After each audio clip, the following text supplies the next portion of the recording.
Welcome to Environmental Film Festival, Australia's second of 4 seasonal programs taking place across 2020 and 2021. Summer of Change celebrates all the visionaries, innovators, and disruptors currently fighting to protect and preserve the integrity of our environment.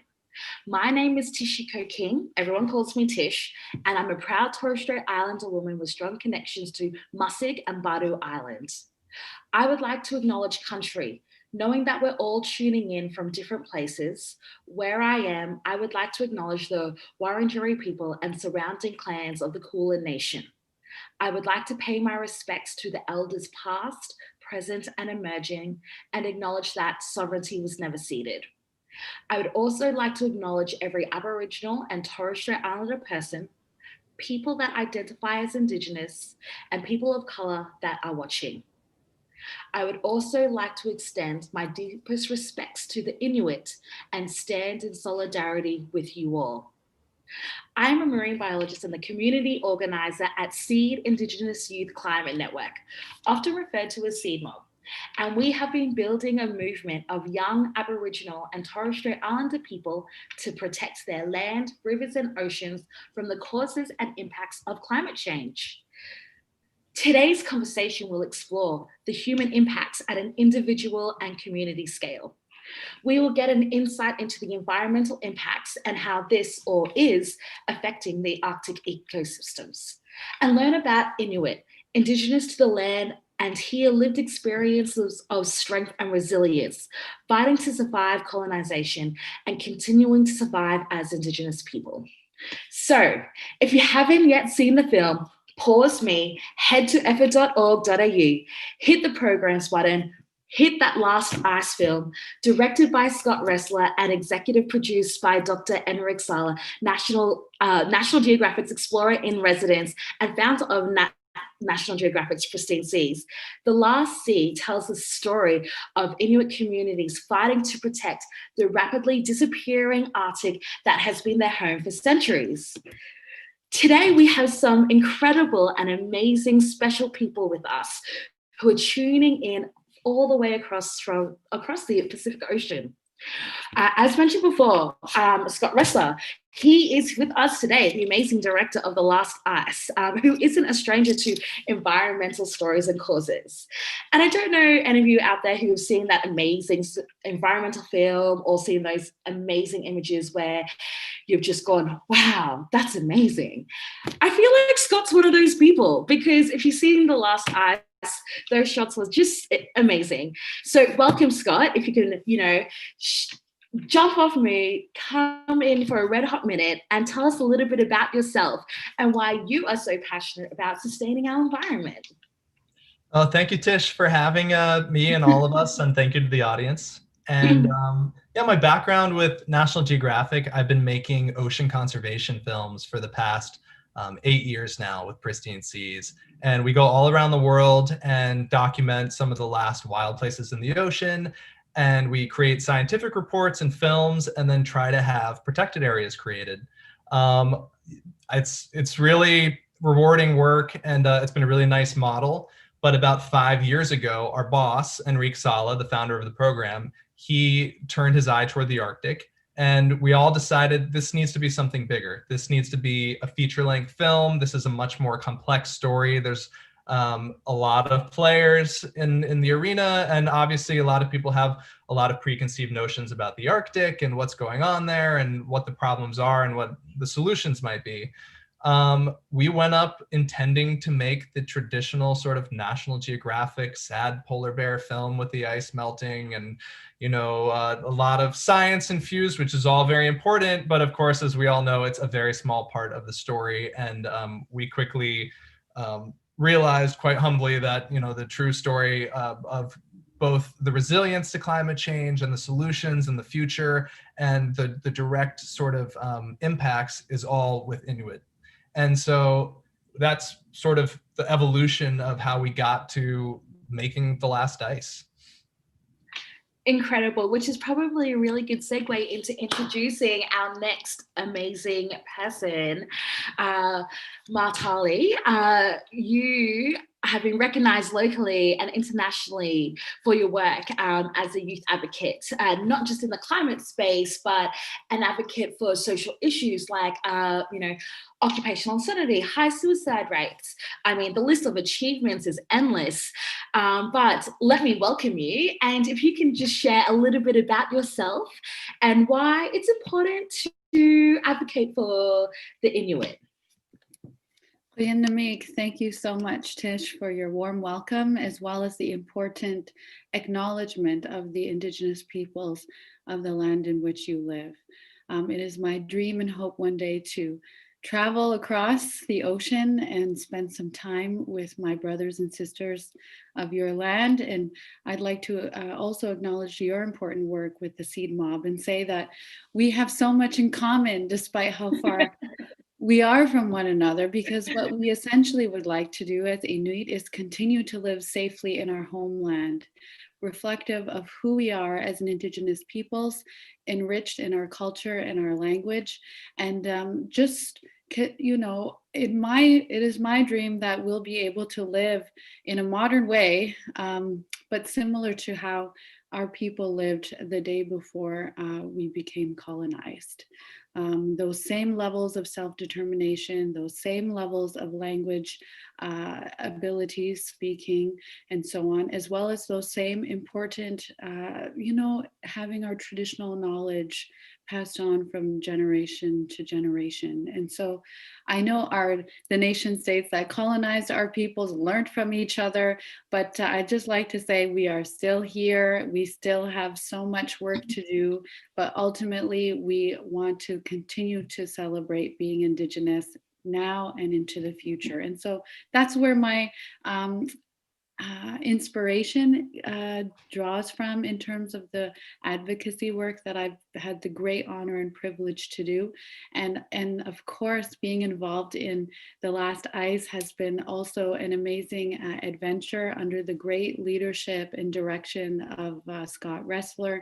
And just having that Inuit perspective and story told through the medium of film, has just been a great honor. So thank you so much. Thank you, and how incredible. And our amazing final guest, Professor Shawn Marshall, who is with the University of Calgary, Department of Geography, I sort of read up. And some of your research does include, but not limited to, glacier dynamics, cryosphere climate processes, paleoclimatology, and mountain meteorology. I know it seems like a mouthful. Awkwardly, that's kind of the stuff that I'm interested in. So this is amazing. I'm fangirling a little bit. Welcome, Shawn. Can you share with us a little bit about yourself as well and your favorite environmental tip that you could share with the audience? That would be good. Well, thank you so much, Tish, and thank you to Scott for the film. It's really an honor to be here. And I feel really humbled by the company I'm keeping now and the passion and eloquence we just heard on people that are just motivated to make a better world. And I share that motivation, I think, from my own scientific background and efforts. And I should start by just saying, in the spirit of this film and of our conversation, that I'm in Ottawa right now, the capital of Canada, where I'm doing some work with the federal government. And I'm meeting you from the traditional and unceded territory of the Algonquin and Anishinaabe First Nation. And it's a beautiful place here. It's a quick launch from here to get into Arctic Canada, but great distances. And I travel to the Arctic as much as I can for some of my research, trying to understand the changes we're seeing and document these. And I would have to say I've from what I understand of Scott's background, I can really resonate, because to work as an academic and document the demise of nature and how we're losing snow and ice in the world and how it's affecting people like Maatalii and ways of life and our natural ecosystems, it's kind of tragic. And to be just a chronicler of this doesn't feel like enough sometimes. So films like this, advocacy efforts, really are needed right now. I'm working with the government to try in my own way to I guess, make more of a difference beyond just my scientific research and publications to work at the science policy interface on things like climate change and helping the Arctic and helping the environment. And I really am looking forward to this discussion, and thank you for this chance to be here. And do you have a quick red hot tip for the audience? Red hot tip, I forgot. No, don't. It's fine.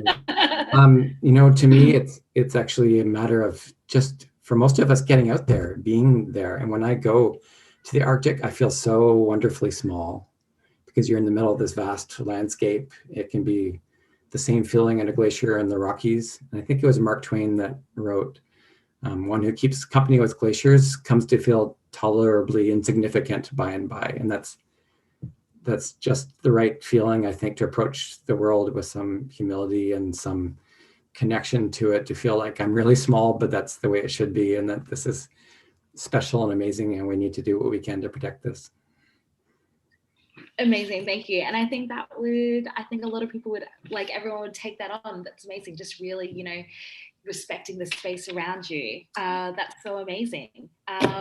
So thank you everyone for sharing a little bit about yourselves. Let's get into it, hey? So I might kick off and start with you, Scott, because looking at sort of an individual impact and exploring sort of, human impacts on how this affects, this at a national and regional and global communities. I really can't imagine the incredible places you've captured. I mean, you just sharing a little bit about,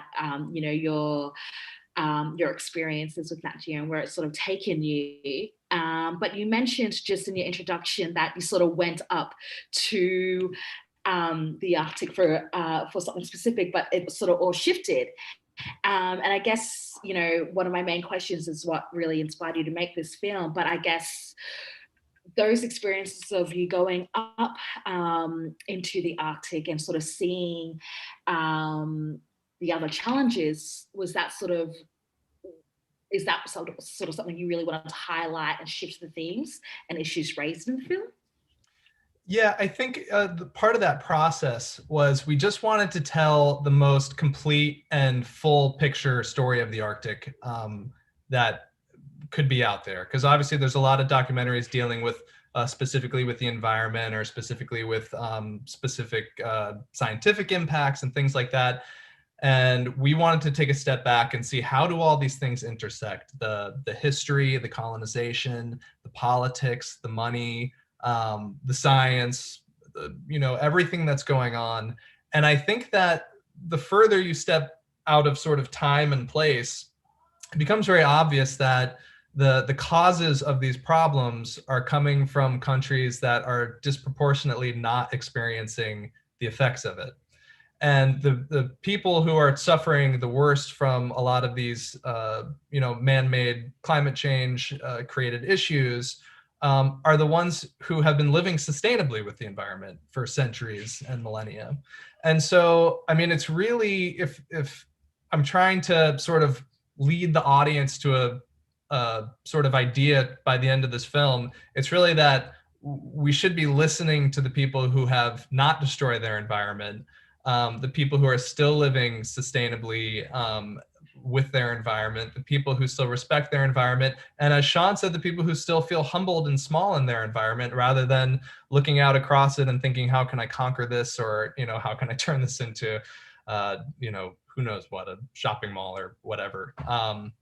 I think that that sort of humility that was instilled in me as I stood near glaciers and felt very small, but also the humility of speaking with hunters and, Inuit elders and Maatalii, among many others, who just have a much different worldview from what I experienced growing up, and one that's much more focused on community and the good for the everybody, for not just now, but for generations from now. I think that's something that the rest of the world not only should adapt, but has to urgently. Amazing. I just really just taking that all in and thinking like all those sort of challenges that you sort of had to bring together to really show that and illustrate that in your film, because I really think you did that really well, because this is your first feature-length documentary.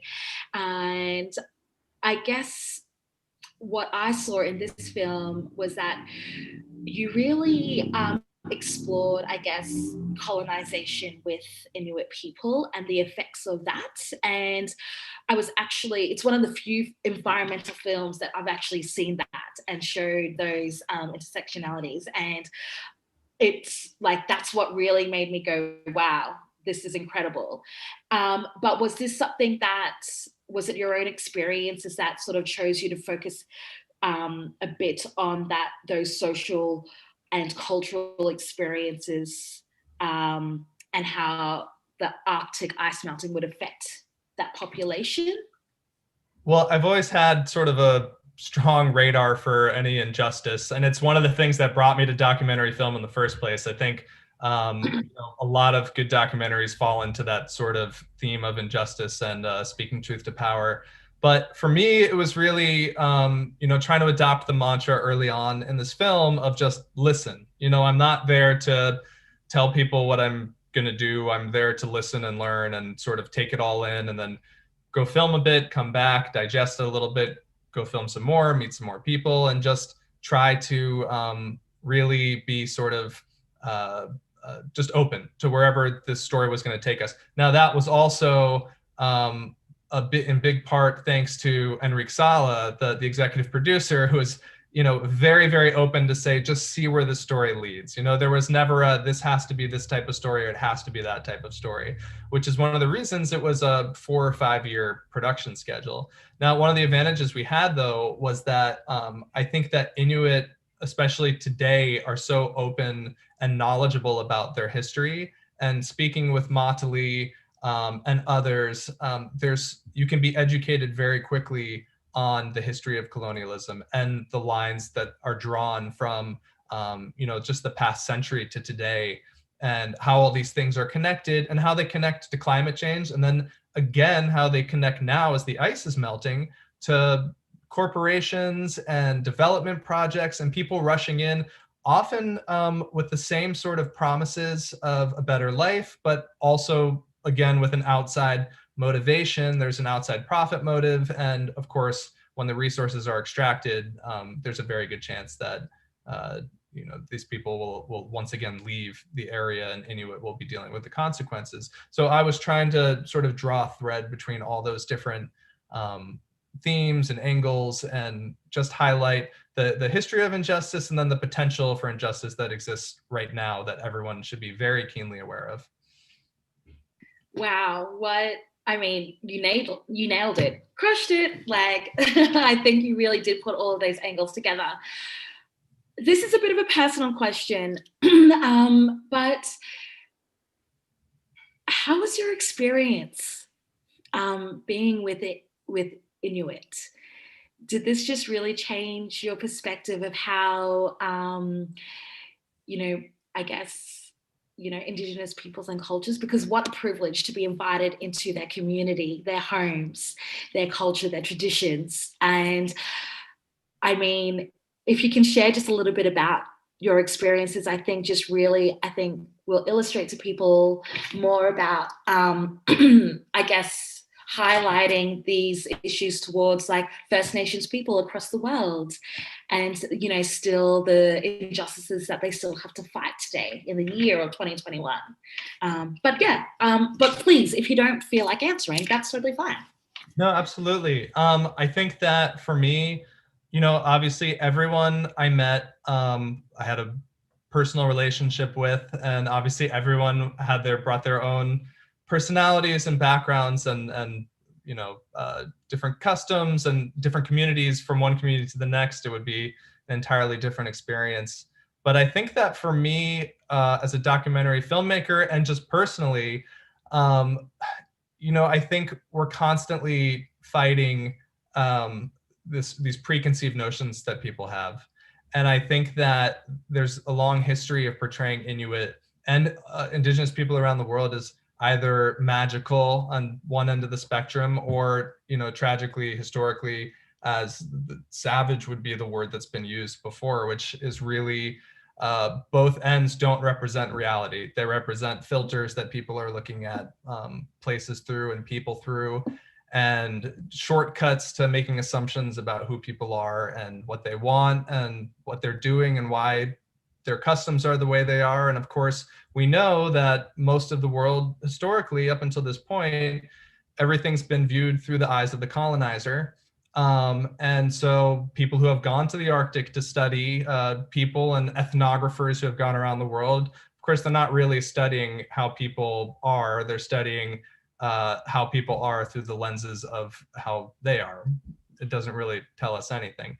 So I think to answer your question in a sort of roundabout way, I think just for me personally, I tried to make it a mission early on to not generalize and to try and show each person in the film individually and let their personalities come through. And that is sort of what I'm hoping comes through in the film. I hope it's allowing people who watch it to stop othering people and to stop sort of seeing things through either this magical lens or whatever lens they might be looking through. Thank you very much for sharing that, and really appreciate your words for that. But I think let's move on to Shawn, because he, one big thing that he did highlight in that, Scott, was about, the environmental impact of the area. And, Shawn, as you've done extensive research and this has been your career, people know that ice caps are melting. Sea levels are rising, and those sea levels rising are affecting my people. And now that, there are a lot of people out there that don't actually understand, though, the severity of the environmental issue, because if it's not happening to them, they don't believe that it's happening, right? And I just wanted to, if you can actually explain to us, the global environmental impact of what's happening in this region in maybe sort of a layman's terms for the audience, just to understand a little bit, if that's all right. Those are really good points. And I think Scott mentioned the climate injustice, where those of us that are driving climate change and the problem over the past century and a half of industrialization and fossil fuel consumption that's driving global climate change, that the people driving it are often living in cities, living comfortably, and we're not at the front lines often of the change. If you go out into nature, but especially in a place like tropical islands or the Arctic, or for anyone, any Inuit person in Greenland or in Arctic Canada, then you're really living those changes, and they're coming from this, globalization, this global problem that they didn't create, but they're feeling it, and they're very vulnerable to this, and they're already adapting to this, and where things are going in the coming decades is frightening.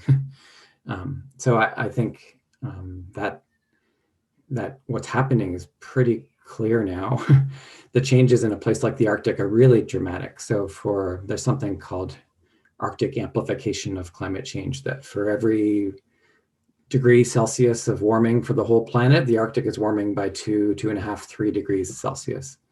So, we're talking about stabilizing climate change at, say, 2 degrees above normal, above pre-industrial for the world. That's like 8 degrees Celsius in the Arctic. And so that's a huge, profound change. That's something that we haven't experienced in living memory, but we're already seeing this happening. And as the ice melts, as permafrost thaws, as I've kind of written about it, as the Arctic turning from white to blue, just very profound changes, and it's really affecting traditional ways of life. Well, I won't speak to that. I'll leave that to Maatalii, who can really express that much more personally and directly than I can. But it's real. It's really happening. The ice is thinning and it's unreliable.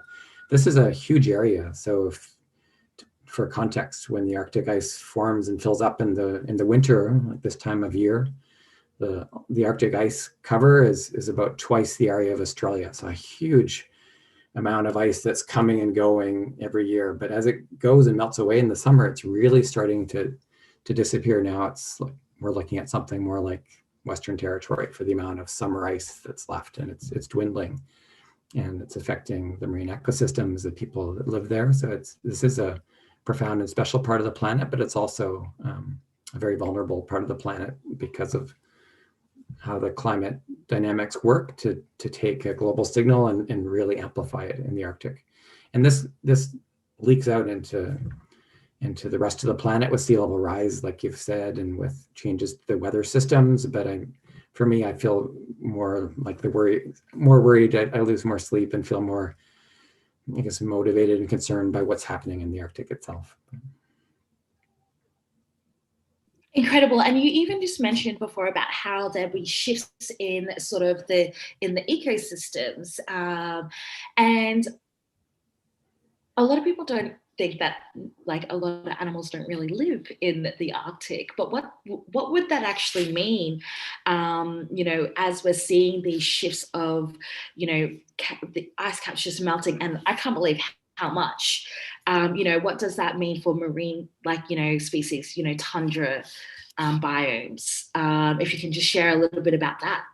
Yeah, it's a bit like when you go to the high mountains, there are these very ice adapted species and very special ecological niche. So you're right, there's not a ton of biodiversity compared to tropics or something, but you have very special species, narwhal and beluga, seals and walrus, some ice adapted algae and stellars and sea stars, and things that are, they've got nowhere to go if things warm up, because they are very adapted to these kind of -1 waters and to the ice cover itself, and how they hunt and feed and live is very in touch with the ice.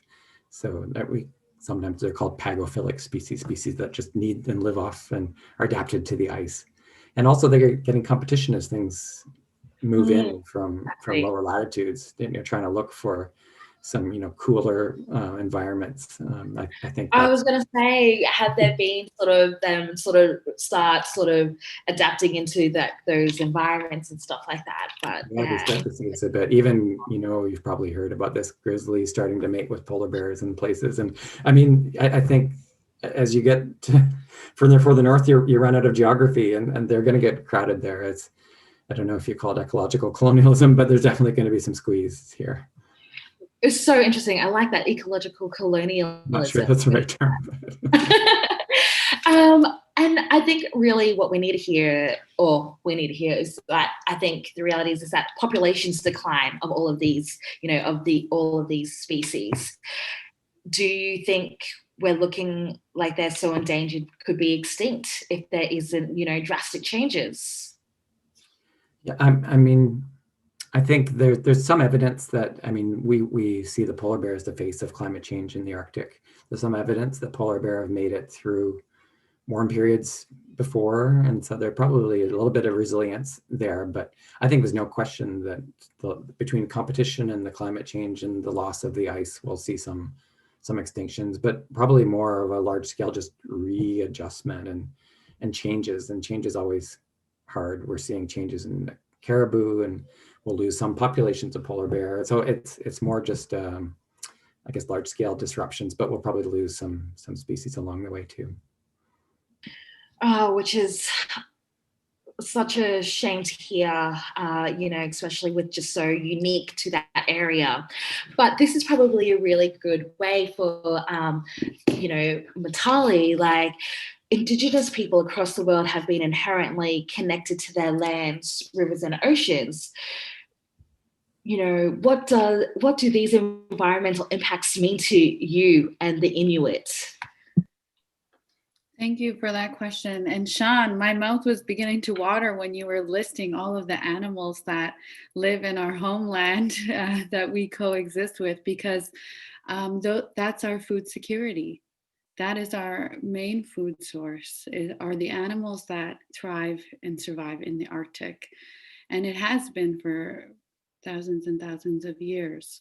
And so when Shawn was listing some of the changes in the species that we are completely dependent on for our food security, it is true. Like in my region, the Qikqtarjuq region in Nunavut, Canada, there has been a moratorium on harvesting caribou because of the population decline for I don't know, 7 years now. And so we haven't been able to harvest that species the way that we should be able to harvest it. And so that means that we're more dependent on store-bought foods. And as as many of you may already know, the cost of food, store-bought food, is very, very high in the Arctic, because there are no roads or rail connecting our communities to southern parts of Canada, for example, to Europe, for Greenland, for example, Alaska and Russia as well. And so all of our food that we are buying, because of the lack of access to the traditional foods in which we should be able to harvest, are flown in. And so the prices of that food is very, very high. I remember, turkey, for example, in Alvet, or one community in Nunavut, was over 200 Canadian dollars, because it's a heavy, piece of meat. And that's just one example of the direct impacts of climate change on our way of life. And for Nunavut specifically, where I'm from, 7 out of 10 Inuit don't have enough food to eat to begin with. And so when you think about that basic human right and the already exacerbated circumstances around it, and then add climate change to the conversation, it becomes very, very scary. Like 70% of our people are food insecure. So that means, like, is it safe to live where we live? Of course we want to stay living where we're living. However, that whenever we were filming The Last Ice and taking time to travel to different parts of our Inuit homeland in the Arctic, and listening to some people, my fellow people, about their experiences, and hearing about communities having to relocate because it's no longer safe to live where they live because of a melting permafrost and different environmental dangers, and the imminent threat of being able to safely live where they live, it's just terrifying to see that all happening, and it's happening so fast. As well, Scott and his team, they spent time in the high Arctic of Greenland in a community called Qaanaaq, and their sea ice has been so late to form this year. And so we do talk about the importance of traditional knowledge, and that knowledge being passed on to our next generations, and the right that we have as Indigenous peoples to practice those traditional practices. But it is also a source of survival, food security, and income. And so because the ice has formed so late this year, there has been a period of 3 to 4 months where the hunters in that area have not had an income, and have not been able to bring food and put it on the table for their families. And what does that mean for the years to come? And what does that mean for those people and those families who have a right to live there safely? So those are just a few ways that climate change has impacted Inuit, and how we've been able to hear those stories from the work of The Last Ice. My sister, honestly, thank you so much for sharing that. It's, as I'm hearing you, it's something that happens here in First Nations Australia. And it's something that is quite common here. And I guess it's, because of food security, it has, that domino effect of, the risk on our health. Because when you bought store-bought foods, it's got a higher sugar and, content in it than our natural food source that would be surviving on for thousands and thousands of years. The introduction of these products have really had detrimental effects to our health. And so it obviously has that effects, other indirect effects, and really just, sometimes I'm really dumbfounded by it, that we pay $10 for 2 liters of milk. I can't fathom that. And these are the things that I'm so passionate about, that, we're so connected, like our cultures are so connected to country that hunting is a part of that connection. So when that's taken from us, we're disconnected. We lose who we are. We lose our soul and our spirit. So thank you for sharing that. How more disconnected should we become? I mean, whenever I've had the privilege to learn a bit more about the Indigenous peoples of your land, and we both, your people and my people, the children were taken from their families and forced into residential schools, whereby they were supposed to become white, the superior race. And that meant that we became disconnected from our culture and our language and our, parenting, ways of parenting and so on. And that was done to my mom's generation. Like the last residential school closed in 1998. And so through those forms of assimilation, we've become disconnected to our land. And further now, it's like, okay, those assimilation policies no longer exist, but as a result, there's a lot of systemic racism and different issues that we are experiencing on a day-to-day basis. And then it's like, okay, when we talk about climate change, it's a whole other way in which we're being forced to become disconnected. And I think it's high time that our fellow citizens and the global community support us when we're trying to do things proactively to stay connected or to get reconnected. Like in The Last Ice, we talk about protecting Pikialasosok, which is the body of water and ice between Canada and Greenland. And it's an Inuit-made solution of climate action that would actually benefit the entire world. And so please, global community, support us when we're trying to champion what I like to call innovative solutions around climate action, as well as those that are being done by the Seed Mob and other Indigenous communities around the world. I think we have a lot to do more to support one another in a way that makes sense to us. 100%. I couldn't have said it better myself. And I think, Scott, that was actually something that was one thing that stood out in your film was, I apologize, I can't remember the elder, but he was talking about assimilation and how during that time he was they were taken and young children were being hurt, men and women were being hurt. And I think that was something that you really highlighted really well about truth telling in Indigenous history across this world. Because for me, that intergenerational trauma is something that we still are affected today. And so can you maybe, I guess, was that something that was intentional, or I guess when you were with Enric, it was just like, let's just see how it flows? Can you share with us a little bit about that? Sure. Well, I think that firstly, one of the reasons a lot of the elders like Theo Ikamaka and John Okalik, who were in the film, were able to open up about this is because Inuit have gone through a truth and reconciliation process in Canada in the past. And Maatalii can correct me on this. I think in the last decade that, a lot of people have started to open up and be able to talk about this. I think if I had made this film 15 years ago, some of these conversations might not have been possible. So, honoring the people who have gone not only through the colonization, but also through that process of being able to start talking about it was very important for the film. One thing I want to come across in the movie is that colonization isn't something that happened, it's still happening.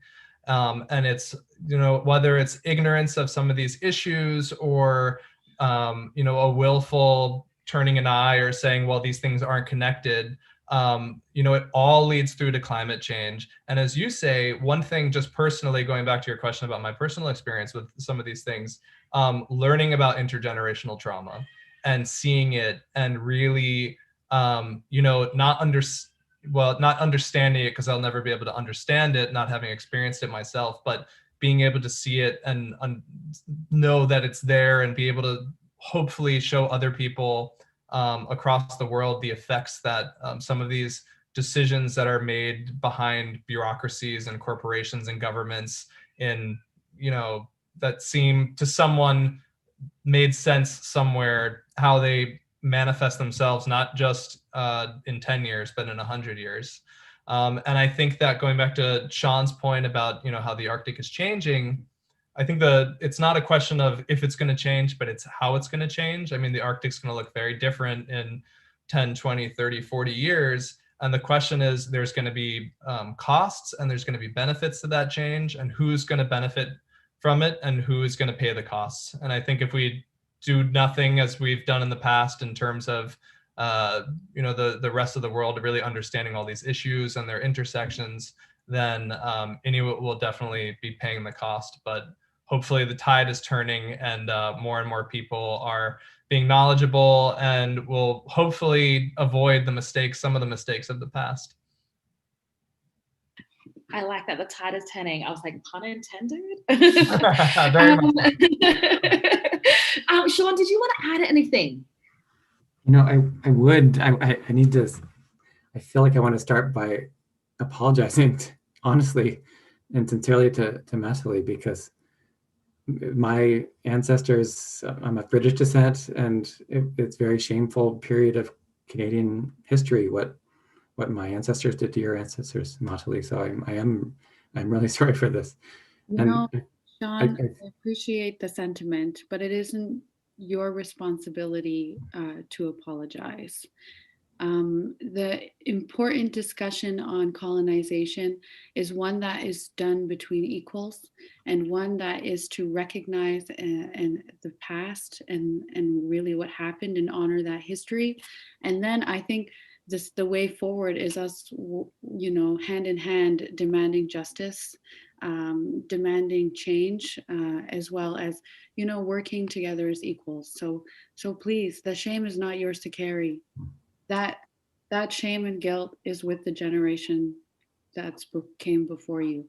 We're here as friends. We're here as friends, and we're really here. And we can all do this all over the world where Indigenous peoples' lands have been affected by colonization. And please, you as well as all others, it's not your fault. But we have a responsibility to create a better world together. Thank you. That's very generous and it's what we need. And Scott mentioned the Truth and Reconciliation process in Canada, and it's a work in progress, but it's, we're getting there. When people come openly and wanting to do this together, I think we'll get there. But things like the resettlements and residential schools were really, really horrible. But I totally agree with what Scott and Maatalii have said, that now we have also still are in this dangerous zone of more soft ghost colonialism. So things like this systemic racism, the divide between, the kind of food and water security that aren't there in a lot of these Indigenous communities in the Inuit in the north, but also in the rest of Canada, and economic colonialism that Scott referred to, of, the Arctic potentially opening up for business and industry, and our long history of exploration and exploitation for natural resources, where you come in, you make a big mess, and then you walk away. We need to do this better, and we need to get this right as the Arctic opens up. And in my own area of science, there's still a kind of a colonialism too, because we can fly in, gather our data, I go up to the middle of Greenland and get some ice cores, and I'm often not connecting with local communities, and we need to get better at this too. And there's more awareness, but there's work to do too. That was actually interesting. Great that you sort of mentioned, like, the exploitation in that area, because there is compelling evidence, Shawn, that increasing social inequality is linked to that environmental degradation, and the health of First Nations people, Indigenous people, people of color, and those living in poverty are negatively impacted by being exposed to higher levels of environmental pollutants and their white and wealthy counterparts. Can you explain, what's, the resource exploitation, and what maybe some of the difference between extracting oil in the Arctic and getting oil somewhere else? I could talk about that for a long time, but I'll leave some space for others to chip in. But I mean, I'll start by just from a pure science lens and thinking about the whole world. It's very clear that we need to stabilize the climate system this century and hopefully in the coming decades. And the longer we wait to do that, the more impact and the more species we will lose and the more disruption there's going to be and the more we lose. And the only way to stabilize the climate system is to leave a lot of oil and gas and coal in the ground. That's so very clear. And there's nowhere better to leave it in the ground, leave it in the seafloor than in the Arctic, honestly. And I think there are lots of reasons for that. They still don't know how to clean up an oil spill in the Arctic mixed with sea ice and the darkness for half the year and the lack of sun. There's no, you lose the photochemistry that breaks down some of the oil. There's all these very sensitive marine ice-based species that we've already talked about. There's no search and rescue coordination. This is all very loud ship traffic and tankers and drill rigs. And I don't know if you've ever had a chance to listen to belugas, but they're very chatty. And so you can just imagine the noise that goes on and how that might disrupt some of that very precious ecology that's there. And then there's the whole social lens, which I'll leave to Maatalii to speak to, because that's huge, because it tends to be these transient communities and exploitive. Literally, it's like, I call it the soft colonialism, but it's Arctic, it's other places where, mining companies go in and they extract. It could be like a model from centuries ago, honestly, and they leave a big mess when they pull out. It's shameful, really, with that, because there's so much science behind these effects, and there's been such the conversation globally for the last sort of few years has been climate change and countries taking action.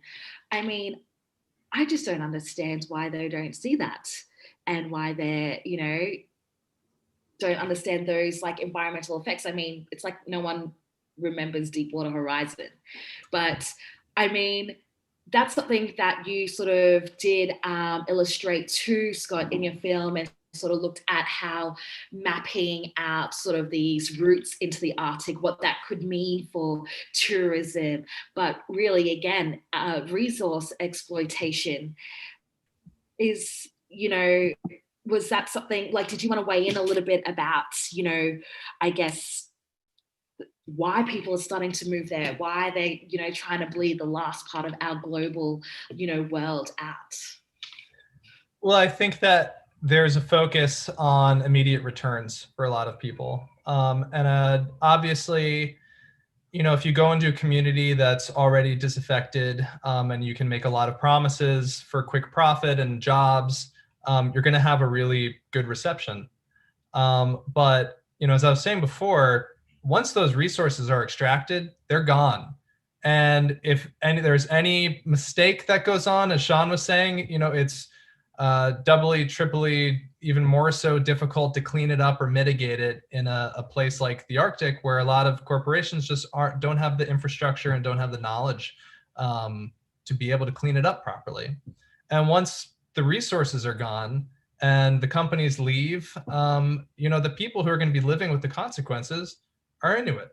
And it's really, I think just in this conversation and some of the similarities you've been talking about, Tish, it's the same story all around the world. And I think that was one of the things I wanted people to take away from the film too, is this is not just a story about the Arctic. This is a story about environmental, corporate colonialism all over the world. And we can see that it's, for the past few centuries, I think there's been a lot of stories about the effects it's had in isolated places, but climate change is really, it's all coming together, and it's a global problem now. And, part of the global solution is for people to wake up and start listening to Indigenous people and listening to people that actually know how to sustainably manage their resources and their lands. So, we're not going to be getting the solution to these problems from the same people who created it. So hopefully that answers your question. I know I kind of might have gone off a little bit on a tangent, but. No, not at all. It's great, because it's like so important to just really hear that and have the audience just understand, what's I guess really happening, because people are still a little bit naive/ignorant, or just don't realize it. And so it's something that, like you just said, the last ice, obviously while you did focus on that area, it's something that happens in other areas of the world, to Indigenous populations. And I think that's just a really great way to see with you, Maatalii, these, not only are you dealing with the changes of the environment and with the global, the global warming, you also got the introduction now of these other industries coming in. And what is that going to what are the indirect effects going to have on Inuit populations, your communities, your culture? I mean, in the past, that's the very reason why, resource development by outsiders has been the reason why we had to fight for our modern treaties, because we, at the time, didn't have a say-so in what would happen in our own backyard. And so thankfully, through the 70s and 80s and into the 90s, we were able to achieve the different modern, land claims agreements so that we could intervene when there is interest by outsiders on resource extraction in our homeland. But unfortunately, there are different processes in place and different interests, not only at the corporate level, but also by nation states. And so sometimes these types of, these bodies have more power over what happens in the future regarding resource extraction or tourism and so on above us. And so I think this is where the film was able to try and identify the importance of the inclusion of our voices on important decision-making processes that occur in our homeland. And for example, not specifically in the Arctic, but the pipeline that is proposed or being developed with Canada and the United States, billions of dollars of investment by the Canadian government and other players. But there are hundreds of Indigenous communities that don't have safe drinking water in Canada. And it's just, the priorities are clear.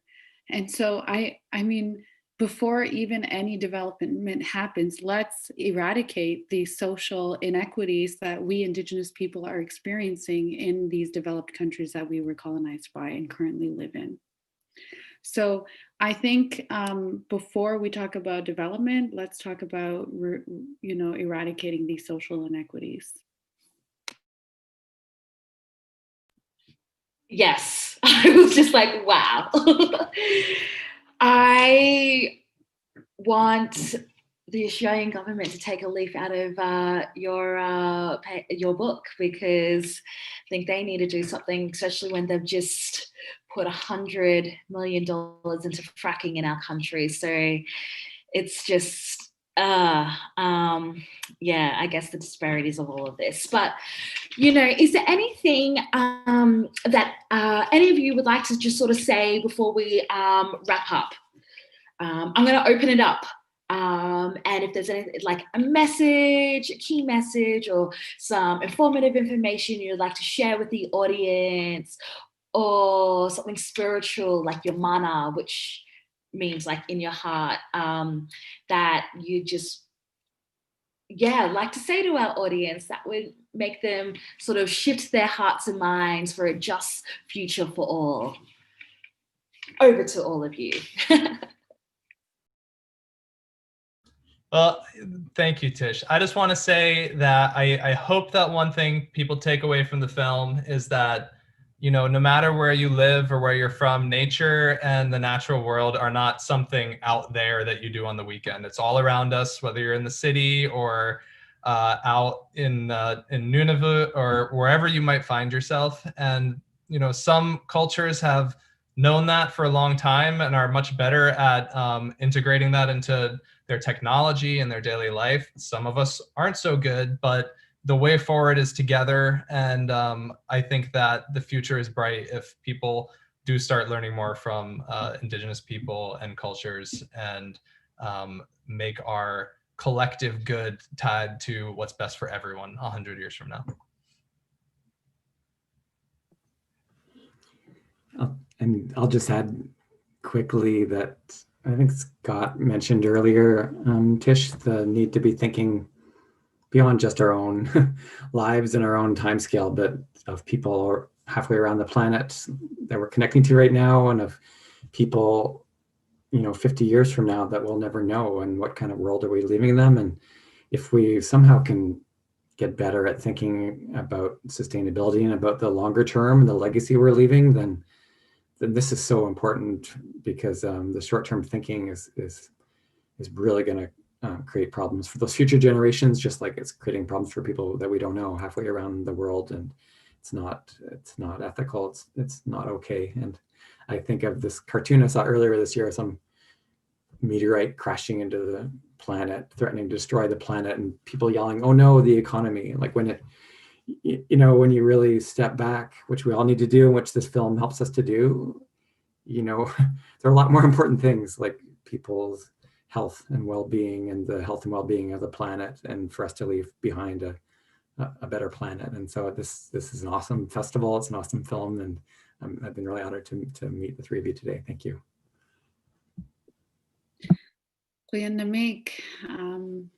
Every day I wake up, I am grateful to be Inuk, and I'm grateful to be born, to have been born in Inuit Nunat, the way that my ancestors made sure I could enjoy our environment. Because the way we are raised as Inuit, and I think the same type of worldview exists across Indigenous populations of our world, is that we live today, but we prepare for the future generations that will come after us.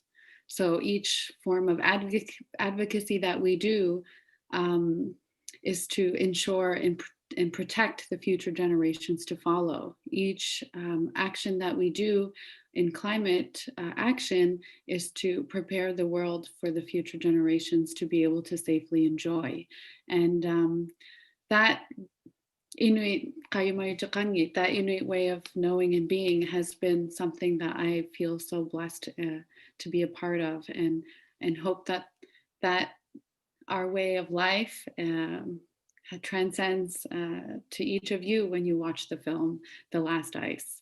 And really that's what I think about, and that's the message that I hope that people resonate with, and we have an obligation as a global community to do it together.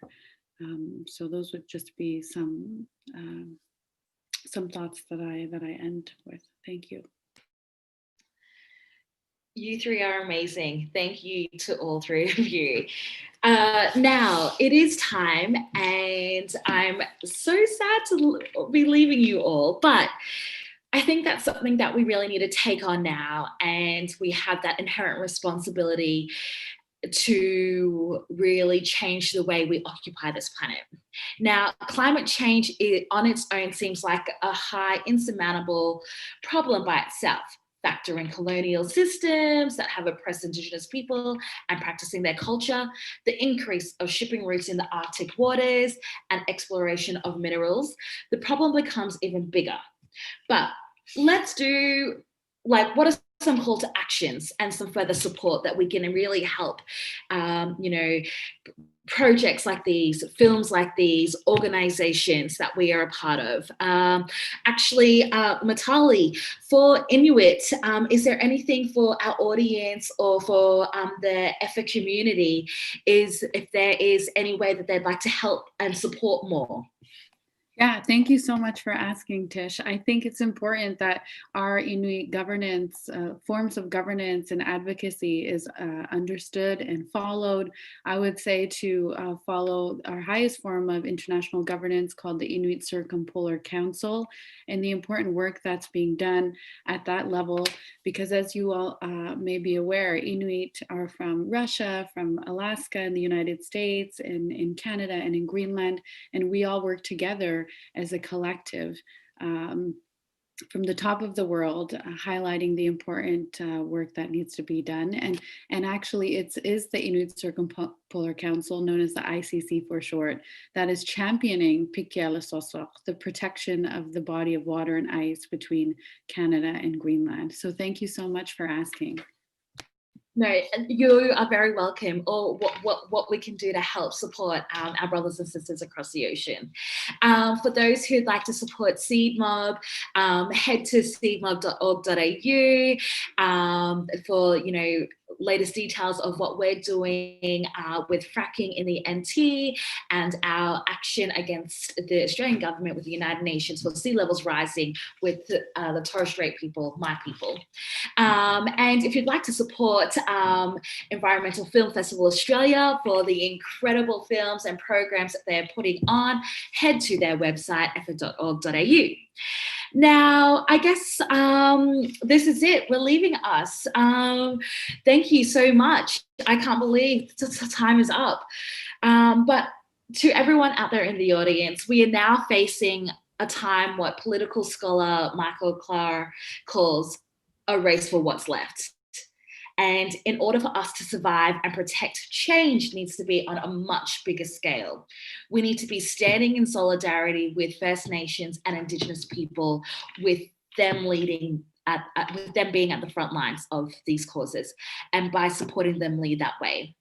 For years, scientists have been giving us solutions, but now we need more than solutions. We need people power with the grand culmination of all societal injustices that have been building up for centuries. It is our responsibility to speak truth to power, call out their systems of oppression, demand a livable earth that we all deserve. We need to rebalance the human nature interaction that is central to our culture and our traditions. We are at a crucial moment in our lives right now, and the way that we are occupying this planet is just not working anymore. We need to stand together. We need to lead this movement because climate justice is social justice. And if not now, then when? And if not us, then who? I do want to say thank you to the Environmental Film Festival Australia for having us here today.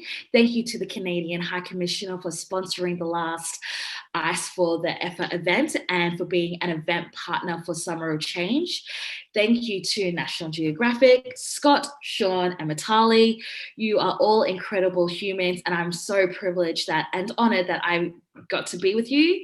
And thank you to all the wonderful volunteers out there helping this. Summer of Change celebrates all the visionaries, innovators, and disruptors currently fighting to protect and preserve the integrity of our environments. Thank you very much. Mina Eso Yawo.